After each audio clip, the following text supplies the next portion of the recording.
Alright guys, welcome back to the channel again. आज हम बात करने वाले हैं चैप्टर 1 के पार्ट 3 की। स्टार्ट करते हैं बिना किसी समय को बर्बाद किए पैरामीटर्स एंड आर्ग्यूमेंट्स के साथ।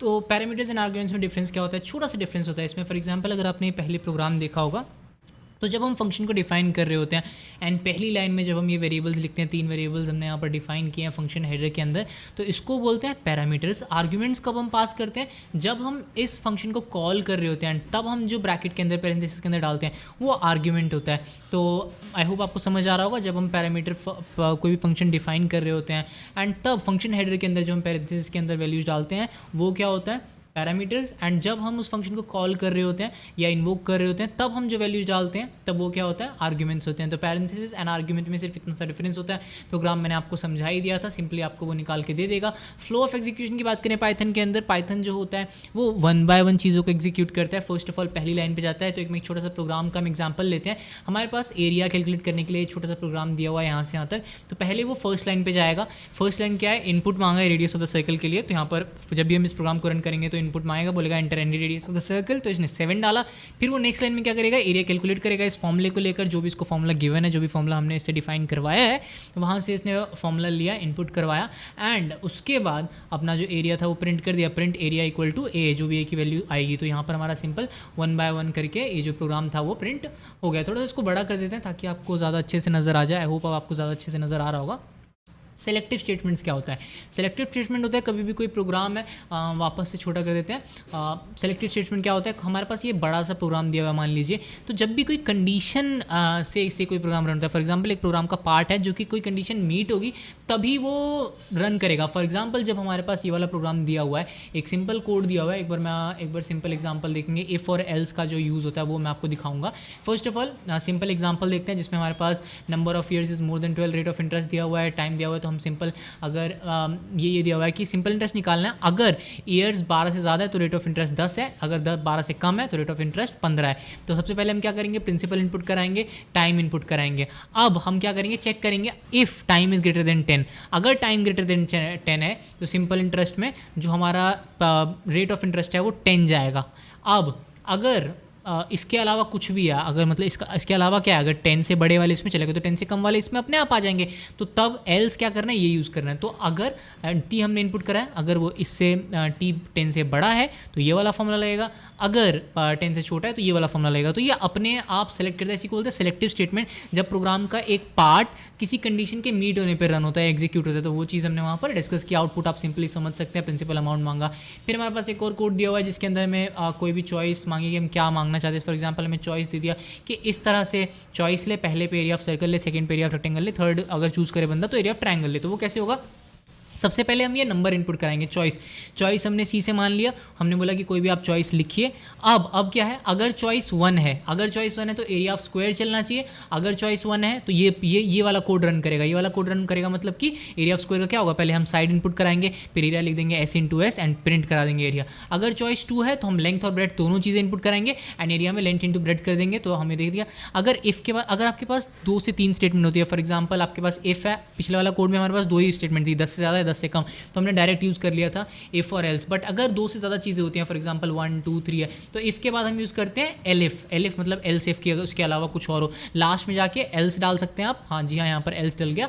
तो 3 के अब सेकंड पे जाके क्या होगा? Elif C equal to 2, length breadth डलवा दिया, एलिफ सी इक्वल टू 3। तो first side, second side, third side निकाल के एस निकाला पहले हेरोन्स फॉर्मूला से एंड फिर एरिया निकाल दिया अंडर रूट करके अपना ऐसे into S minus B into S minus C. यहाँ पर एस भी आएगा, यहाँ पर अंडर रूट के अंदर S into S minus B into S minus C होता है। तो फॉर्मूले में थोड़ी सी गड़बड़ है, वो आप अपने आप देख सकते हैं। एरिया बिल्कुल हो गया। एंड अगर 3 से अलावा कुछ भी अगर डालता है बंदा एल्स, अगर सी की वैल्यू कुछ और डाली है, 4 5 होते हैं कुछ लोग जो डाल देते हैं, तब वो ये क्या प्रिंट करा देगा? Wrong input. तो ये भी हम डाल सकते हैं। हमने आउटपुट डाला, एंटर एनी चॉइस हमने 2 डाला, तो लेंथ ब्रेड्थ मांग लिया इसने, लेंथ ब्रेड्थ डाल दिया तो एरिया निकाल के दे दिया। अब हमारे पास क्या? Iterative statement. आइटरेटिव स्टेटमेंट क्या होती है? कोई भी एक ऐसी स्टेटमेंट जो कि बार बार एग्जीक्यूट हो रही होती है। कोई लूपिंग बोलते हैं इसको, कि लूप कर दिया हमने किसी चीज़ को।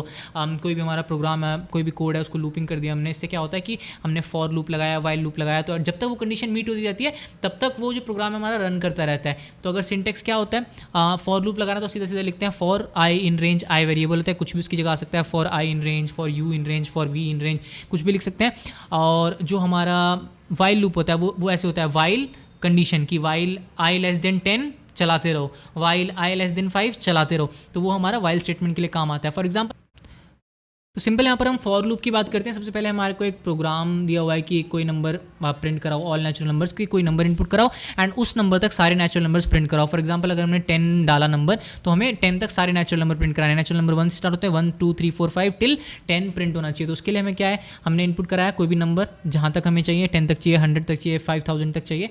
उसके बाद हम क्या करेंगे, जो फॉर आई इन रेंज, आई कोई भी वेरिएबल है उसको हमने कहाँ तक रन कराया, 1 से लेकर n+1 तक। n+1 तक क्यों कराया, क्योंकि जो भी यहाँ तक जो अपर लिमिट होती है, जो कि इसकी हमने लिमिट डाली है, वहाँ से एक कम तक चलता है। अगर मैं n+1 डालूंगा तो ये n तक चलेगा। तो क्योंकि मुझे 10 तक चलवाना है, मेरे को n तक चलवाना है, तो मैं क्या करूँगा, n+1 तक रन कराएंगे इसको, क्योंकि इसकी आदत है एक कम चलना।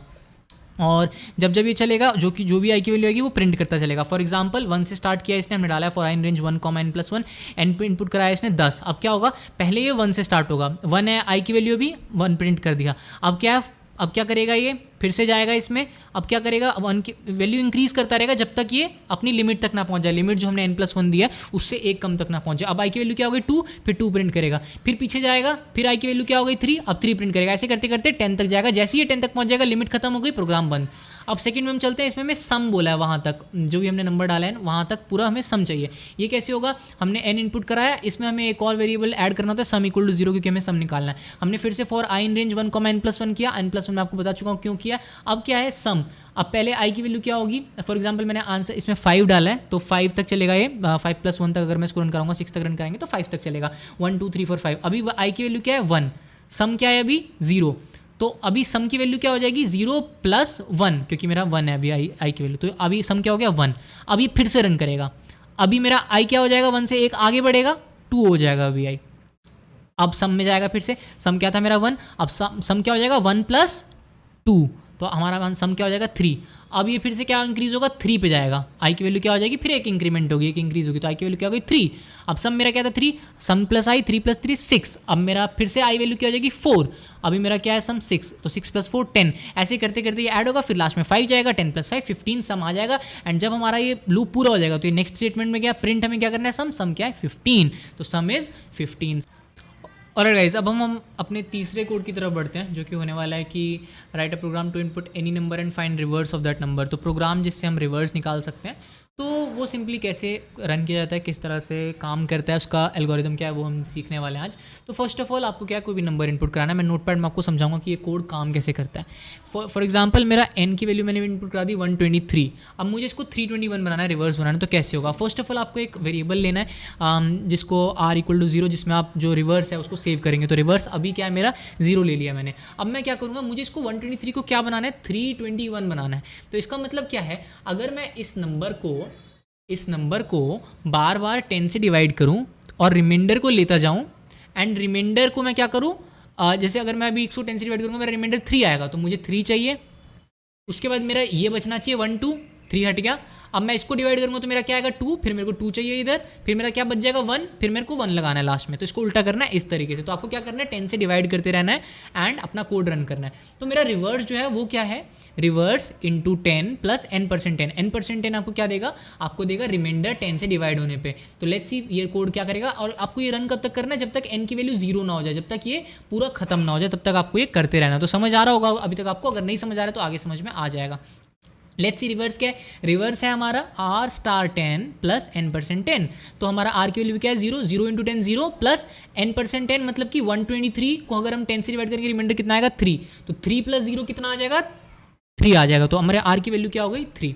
अब ये कोड रन करेगा, फिर से रन करेगा, बट उससे पहले हमें n को क्या करना है n/10। अगर मैं n को 10 से डिवाइड करूंगा, अगर मैं यहाँ पर अगर मेरा 1 2 3 है, इसको मैं 10 से डिवाइड करता हूँ तो मेरी इंटीजर वैल्यू क्या आएगी 12, 3 रिमाइंडर बचेगा, इंटीजर वैल्यू क्या आ गई 10। तो मेरा अब n की वैल्यू क्या आ गई, n = हो गया मेरा 12 फर्स्ट पास के बाद। ये हमारी नई वैल्यूज़ है r और n की। अब n फिर से प्रोग्राम रन करेगा। अब r की वैल्यू क्या है, r × 10 यानी कि 3 × 10, 3 × 10 आपका क्या होता है 30, एंड साथ में आपको प्लस क्या करना है n%10। n%10 कैसे प्लस करेंगे आप, अब ध्यान से देखिए। n क्या है आपका 12 को अगर 10 से डिवाइड करेंगे तो रिमाइंडर क्या बचेगा 2। तो हमने ये किया, तो हमारी नई r की वैल्यू क्या हो गई, नया हमारा रिवर्स क्या बन गया, स्टेप बाय स्टेप प्रोसेस है 32। एंड अब हमारा जो n है, n क्या हो जाएगा देखिए, 12 को अगर मैं 10 से डिवाइड करूँ हमारा क्या आएगा 1। जो हमारा क्वेश्चन होगा, जो हमारा मेन क्वेश्चन होगा, फ्रैक्शनल की बात नहीं कर रहे हैं हम, रिमाइंडर 2 था वो हमने अलग ले लिया, n इक्वल टू 1 आ गया। अब हम फिर से इस प्रोग्राम को रन करेंगे, n अभी भी 0 से बड़ा है, ध्यान से देखिए।